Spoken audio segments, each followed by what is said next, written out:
Top quality और consistent performance के लिए सिर्फ सिल्वर पंप्स। टॉप क्वालिटी और कंसिस्टेंट परफॉर्मेंस के लिए सिर्फ सिल्वर पंप्स, नाम याद रखना।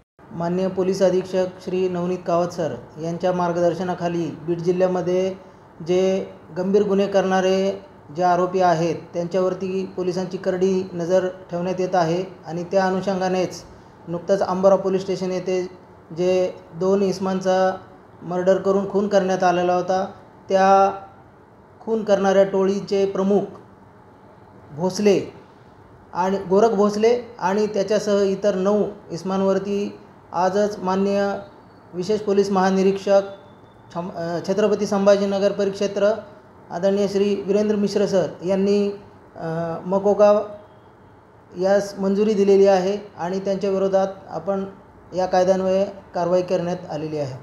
काही महिलांचा देखील समावेश असल्याचा आहे। बरोबर आहे, याच्यामध्ये महिला पण आहेत।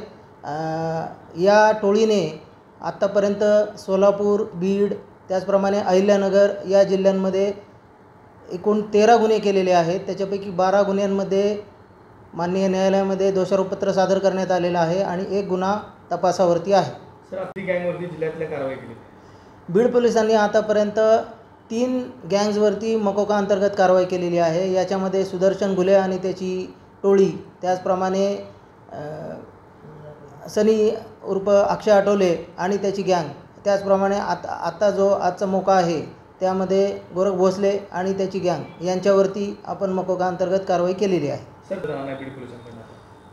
ज्या गुन्हेगारांचे दहशती माजवण्याचा प्रयत्न जे गुन्हेगारांच्या टोळी करत आहेत, मर्डर करत आहेत किंवा इतर गंभीर गुन्हे करत आहेत, त्या गुन्हेगारांची पूर्वीची पार्श्वभूमी पाहून त्यांच्यावरती MPDA, मोका, त्याचप्रमाणे महाराष्ट्र पोलीस कायदा अंतर्गत कलम 55, 56, 57 प्रमाणे कारवाई करण्यात येणार आहे।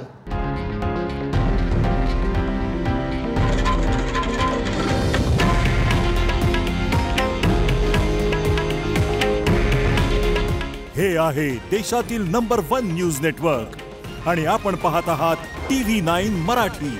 काळजी तुमची, हित महाराष्ट्राचं।